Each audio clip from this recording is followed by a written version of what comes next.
And we can see that's the last time players have been taken away from you for international duty. Next time be you doing the taking. How are you feeling going into this now final part, not just of the season, but your time at Chelsea? Good question. I'm not sentimental about it. I did when I drove in this morning, maybe start taking in some things that I might just, breeze past, not think twice about it. I'm absolutely committed to doing everything I possibly can to help the team achieve its goals, and I'm looking forward to it. And how are the players feeling with the same circumstance, the fact that there's a lot to play for still, and this is your final month in charge? Listen, the team wants to win for themselves. They want to win for the football club. They want to win for their families. They want to win because they're winners.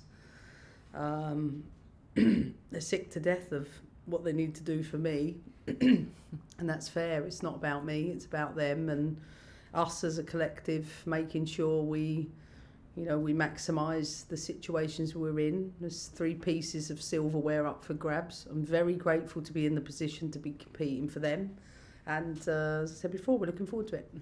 And any concerns coming back from international duty? Any players with niggles, knocks? No, I don't. We've had a session where today is some are in part of it, but no, we don't have. I believe we have a full quota to select from. And Millie Bright, is she edging closer and closer? That's a good question. Again, she was in with the group today, so she was doing some basic actions with the group. She's been out a long time, so I think it's unfair to put that pressure on Millie, and I don't know when that will be. Now, it's been 2 weeks since the Continental Cup Final, and now the dust has settled. Yeah. Have you managed to reflect on what happened, not just at the game, but what happened after the game as well? Well, my son said to me after the game, "Mummy, when you push someone in school, you're asked to go and take time out." And I said to him, "You know what, darling? You can't meet aggression with aggression. All you can do is tell the teacher. All you can do is go and, explain to the teacher, why, you think something's unfair."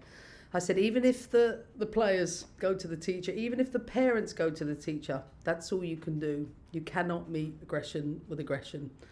And I thought it was a really good conversation to have with my son after the final. Is there anything about what happened afterwards, not just on the pitch, but also in the press conference afterwards with comments that you made? Would you change any of that? Would you stand by everything you said? So when at times the mob is swayed, to carry praise or blame too far, we may choose somewhere like a star to stay our minds on and be slayed. Explain and elaborate the meaning behind that. I've had a fantastic break. I've already explained an important analogy that I shared with my son and the lessons learned, and my focus is on moving forward, and I've had time to look at my star. I get that. Can I just ask about that? Jonas spoke earlier, he described the comments made as irresponsible. Do you understand where he's coming from? Is that something you can go, okay, I accept that, and let's look to move on now? I don't have an opinion on it. Okay, and final question from me. I think I asked you this maybe a few months ago when it first arose, the future Chelsea manager. There's been lots of reports again in the press. Is there an announcement to make soon about who the successor is going to be? I can't comment on people at other clubs. Thanks. Hey, you're new to the job. Kind of. Chelsea have a really good record against Manchester United, unbeaten in the last 10. Is that an added factor for you ahead of the weekend? No.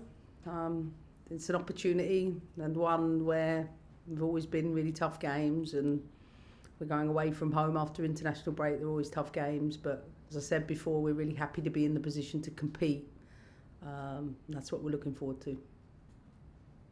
Excellent job, Ella. Well done. BBC Sport. Hi there, Matt Grove from BBC Sport. Just a quick chat first, Emma, if that's okay, about the upcoming game against United. It's your last season, so you obviously want to leave on a high. Is there more pressure now on this game following the Arsenal defeat in the Cup? I mean, that helps your headlines this week. You know, you decide that. Every game's a pressure when you're the manager of Chelsea, but no, there's no particular, you know, exception to that based on a previous result. And I know there's still a few games to play, but just sum up in your own words, your own thoughts this season for Chelsea. I can't. We're in the middle of it, and you have to ask me at the end. To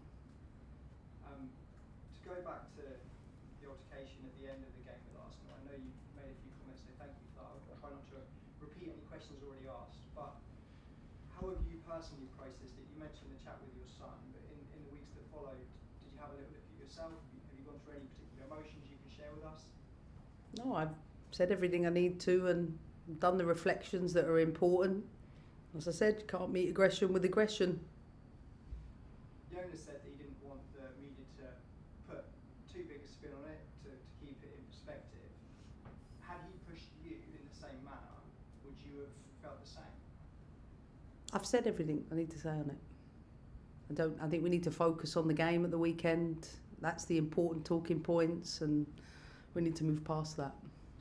We certainly do, and that's definitely, I'm sure, what more questions will be, but you can understand why there is media interest in that kind of altercation following a professional game of somebody of your calibre. When we talk about, you know, respect so much within the sport, you can understand why we're asking these questions.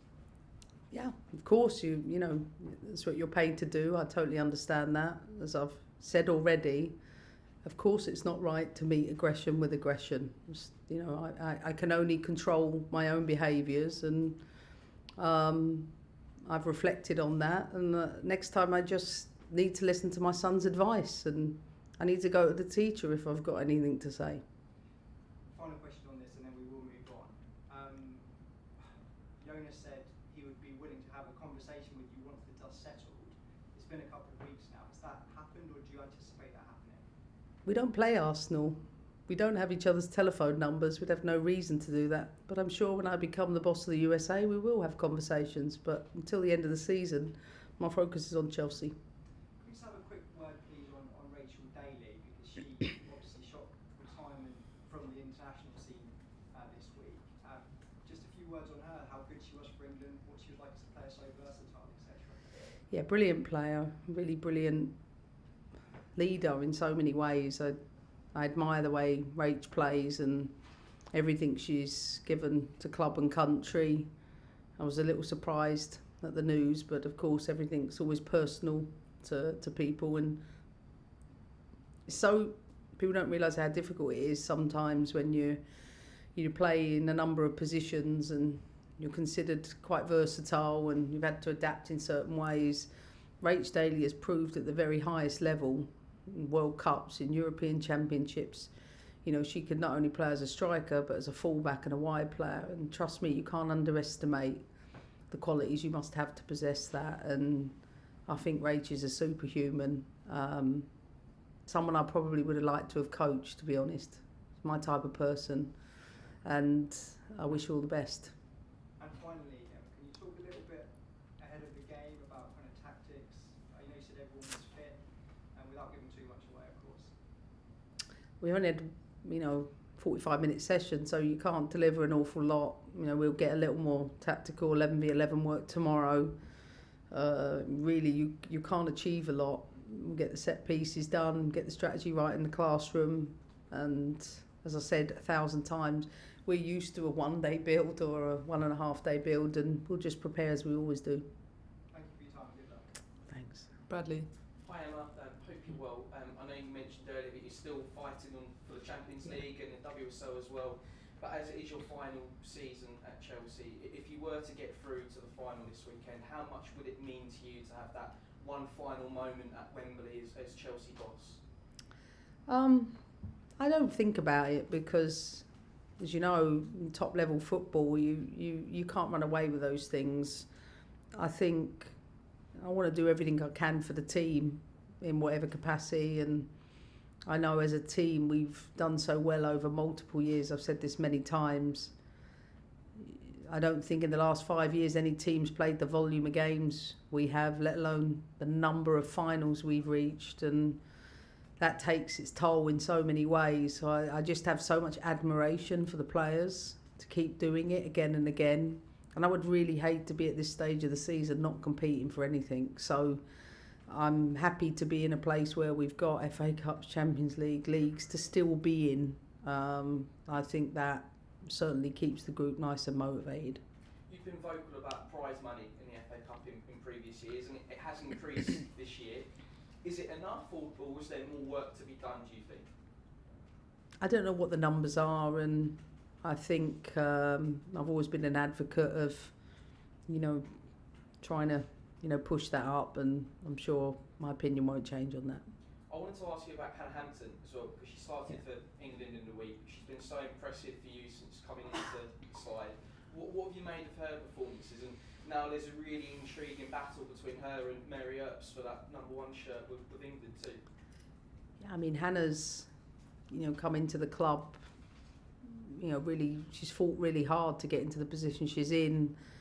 She knew and accepted what that was when she came to the club, and that's why I think it's always important for the players to trust their own hearts about the things that matter most. And, she has, I think, grown and learned in many ways. I've said this to many people. She's been an absolute joy to coach. She's been like a sponge, so coachable,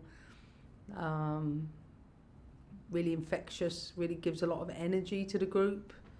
And no matter what role she has, I think she's dealt with that really well, even when she wasn't playing. I think she's managed that. But I also think that's easier as a younger goalkeeper. And I think that she's had to accept, still things she has to grow up with. But she's doing them, and I'm proud of how she's developing. And lastly for me, I'm sure you get asked every week about Lauren James, but how impressed have you been by the maturity she's shown to step up amidst the injury crisis that you've got here at the minute, and really kind of go to another level of her performances? I don't think it's just for us. Look at her goal contributions for England. This is a player that's contributed a lot of goals for club and country, whether assists or goals, and that's a responsibility I put on her at the beginning of the year, and she's really maturing into that. She's got her upper trainer game though, because I think mine's a bit better than hers at the minute. But other than that, she's doing all right. That's great. Best of luck this weekend. Thank you. Any more from the room before we go across the Zoom? I just wanted to ask Emma, how are you feeling sort of, going into this cluster of games, are you rested from this international break, and is the team in a good shape? Because it's a pretty defining moment, this little cluster, isn't it?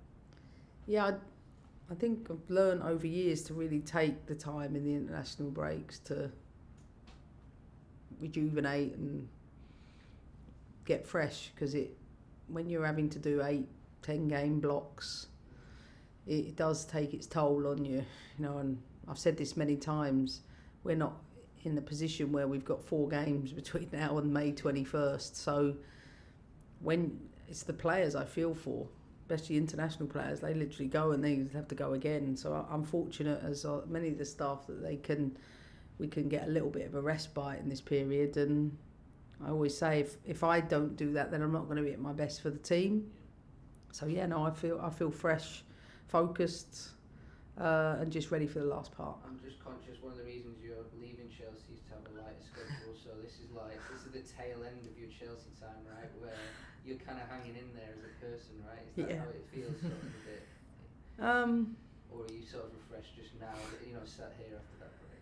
Well, I haven't had a new job for 12 years, so there are things that come with that are new moments for me. But when you're wedded to your family, and that's what this place has been to me, is that I won't start that detachment process until it's over. And in fact, I probably won't do that for a while, because I have to jump from one to the next. So I think, to my quote from The Road Less Travelled earlier, my reflections are that I've got to stay as present as possible, and that takes a lot of work every day to not deal with all of the things that go on, and that's being mindful. And being mindful in my practice is something that I'm going to have to really tap into my breath work and meditation and doing that, because I think it's easy to maybe lose a little bit of control on that, and I don't want to do that, because I'm a lot happier and a lot more content when I'm a lot more present. Thanks, Niz. What was your biggest takeaway from the cup final defeat, and how will that change your approach going into the rest of the season, and most notably on Sunday? Well, VAR impact had an impact, and I want VAR. Let me be clear about that. So I'm great for that. I think that's essential, even if it worked against us. It's tight. You go and these games can go either way. You get the first goal, different game. But no, listen, like I said, I would hate to be in the position where we're not in the FA Cup, or competing for the league, or competing for the Champions League. I'd feel a lot worse. It's a loss, but we've got other things to look forward to. Brilliant. That's a lovely sign. Thanks. Thank you. Any more on Zoom? Speak now. All right, Kit. We'll finish with you, if that's okay. Hi Emma, hope you're well. Can I just ask about, just to go back to the poem you recited, is poetry something you've lent on for a long time? Is this a recent thing? Your relationship with poetry. Have you read the book? No, I'm not that intelligent, sadly. You look it to me. Suspect. Read it. It's a great book. I will. I'll lean on lots of things, not just poetry. I've got different mentors. I've got different spiritual leaders. I've got a great family. I've got all of those things. Like, being in my position is not easy, so I need to keep my sanity. And I'm grateful that things like that help. Thanks, Emma. And can I just check, when you're talking about when you speak to your son about you can't mix aggression with aggression, you're still talking about male aggression in that scenario? I've already answered the question. I think we'll leave it there, Kit. I think Emma's answered that pretty conclusively. But thank you very much.